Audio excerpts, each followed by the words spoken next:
Now, after Jesus was born in Bethlehem of Judea, in the days of Herod the king, behold, wise men from the east came to Jerusalem, saying, "Where is he who has been born King of the Jews? For we have seen his star in the east and will come to worship him." When Herod the king heard of this, he was troubled, and all of Jerusalem with him. And when he had gathered all the chief priests and scribes of the people together, he inquired of them where the Christ was to be born. And so they said to him, "In Bethlehem of Judea, for thus it is written by the prophet, But you, O Bethlehem, in the land of Judah, are not the least among the rulers of Judah, for out of you shall come a ruler who will shepherd my people Israel." Then Herod, when he had secretly called the wise men, determined from them what time the star appeared, and he sent them to Bethlehem and said, "Go and search carefully for the young child. When you found him, bring back word to me, so that I may come and worship him also." When they heard the king, they departed, and behold, the star they had seen in the east went before them, till it came and stood over where the young child was. They saw the star, and they rejoiced with exceeding joy. When they had come into the house, they saw the young child with Mary, his mother, and they fell down and they worshipped him. When they had opened their treasures, they presented gifts to him, gold, frankincense, and myrrh. And being divinely warned in a dream that they should not return to Herod, they departed for their own country another way. Yeah, I know. It's the same scripture we read last week. I know. Different translation. New King James Version instead of New Living Translation. Could have gone a lot of different ways, but as I was reading and preparing for last week's message, it occurred to me that there are just a lot of messages for us in this story of what we call the wise men.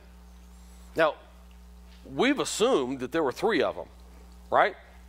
We three kings of Orient are. Remember the one you sang when you were in first and second grade? What, trying to light a rubber cigar, right? Remember that one?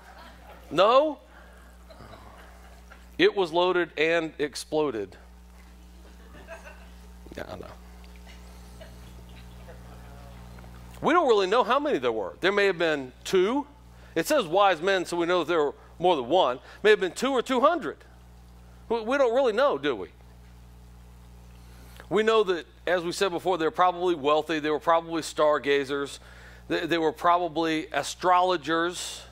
They were definitely Gentile because of the way that they interacted with the king, and we know the heritage. We don't know a whole lot about them, but within this passage is so much more than just three guys. We assume riding camels. They're always pictured on camels, aren't they? We don't know if they rode camels. Does it say 3 wise men on camels rode into Bethlehem? It doesn't say that at all, does it? It says that some wise men came looking. Well, what makes them so wise? How do we know they're so wise? I mean, anybody can look up into the sky and make a story up about a star, right? Well, there's a couple of things in the story that if we look carefully and we read carefully, that'll give us some insight into maybe why they've come down as wise men and what we can learn from them and how we might become just a little wiser ourselves during this Advent season. Well, first of all, these wise men are looking for something to believe in. Look at verse 2 there.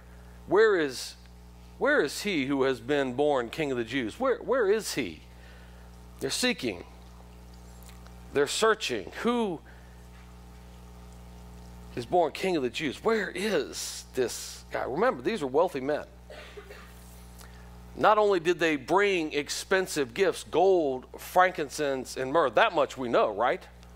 We know that they brought those things, and we know that those things were as expensive then as they are now. They were gifts worthy a king. Not only did they bring expensive gifts to the baby king, but it was very expensive to travel back then, as it is now. You just didn't pick up and go anywhere. Poor people were really poor back then. They didn't have credit cards. They couldn't put their airplane tickets on the Visa card and pay for it later. These wise men, and more than likely, because of what we know about how wealthy people travel, they also travel with an entourage. You know, they didn't cook cans of beanie weenies over a fire. They had servants that came along with them. So this big entourage could have been dozens, could have been hundreds of people traveling, following the star, because they knew that something cool was fixing to happen. Why would these rich guys put themselves at such risk to go see a carpenter's son? You think it's hard getting through airport security these days? It's difficult to travel? Back then they had bandits, hordes of bandits that would leap out from behind rocks and kill you and take your stuff. It was dangerous to travel. So these wealthy guys load up their beasts of burden, we'll call them camels for our purposes this morning, and head off after a star in the east. Really? Why would they do such a thing? Could it be that they had plenty of everything? They had servants, they had means of transportation, right? They had stuff. Could it be they had plenty of everything except what they needed to help them appreciate what they had? Did you hear me? Or let's put it another way. They were searching for something that would make what they had worth possessing. I've got all this stuff. There's got to be a reason behind it. What does all this mean, and how do I appreciate all that I have? It leads us to the first truth of the story. Most of us have plenty to live on, but not enough to live for. Did you get that? Most of us have plenty to live on, but not enough to live for. And you see, that's the wisdom of the wise men. They understood that. So they undertook this arduous journey. They began seeking in order that they might find the child, the king, that would add meaning to their lives. I doubt if there is a person in this place today who doesn't have enough to live on. Oh, I know things are tight. I know there's always more month at the end of your money. But none of us, in terms of world poverty, are poor. I doubt there's a person in this place today who doesn't have enough to live on, but I have an idea. There are many of us in this place today who don't have yet enough to live for. We got enough stuff. We got enough things. We got enough obligations.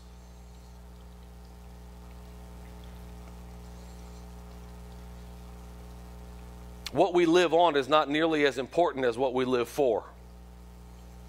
You hear me? For what are you seeking this year? What are you looking for? What have you spent the majority of your time this year seeking after? I don't have the answer. It's something only you can answer for yourself. Have you found it yet, by the way? Have you found it?